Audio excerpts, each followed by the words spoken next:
I want to start by thanking Elaine. Elaine, thank you so much. We are so grateful for your family's service and sacrifice, and we will always have your back. Over the past few years as First Lady, I have had the extraordinary privilege of traveling all across this country, and everywhere I've gone and the people I've met and the stories I've heard, I have seen the very best of the American spirit. I have seen it in the incredible kindness and warmth that people have shown me and my family, especially our girls. I've seen it in teachers in a near bankrupt school district who vowed to keep teaching without pay. I've seen it in people who become heroes at a moment's notice, diving into harm's way to save others, flying across the country to put out a fire, driving for hours to bail out a flooded town. And I've seen it in our men and women in uniform and our proud military families.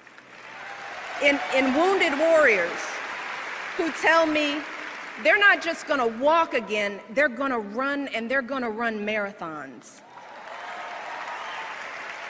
In the young man blinded by a bomb in Afghanistan who said simply, "I'd give my eyes 100 times again to have the chance to do what I have done and what I can still do." Every day, the people I meet inspire me.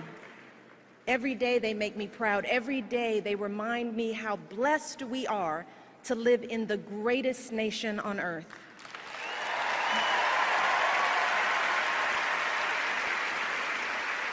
Serving as your First Lady is an honor and a privilege. But back when we first came together 4 years ago, I still had some concerns about this journey we'd begun. While I believed deeply in my husband's vision for this country, and I was certain he would make an extraordinary president, like any mother, I was worried about what it would mean for our girls if he got that chance. Now, how will we keep them grounded under the glare of the national spotlight? How would they feel being uprooted from their school, their friends, and the only home they'd ever known?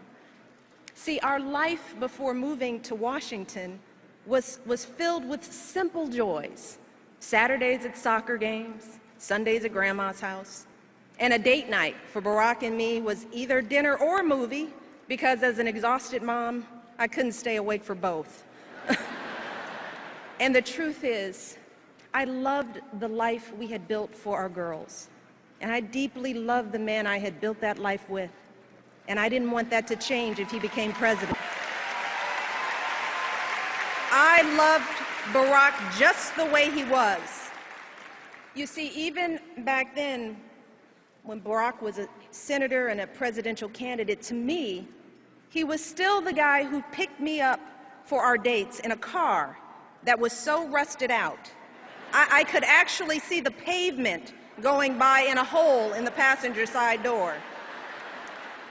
He was the guy whose proudest possession was a coffee table he'd found in a dumpster,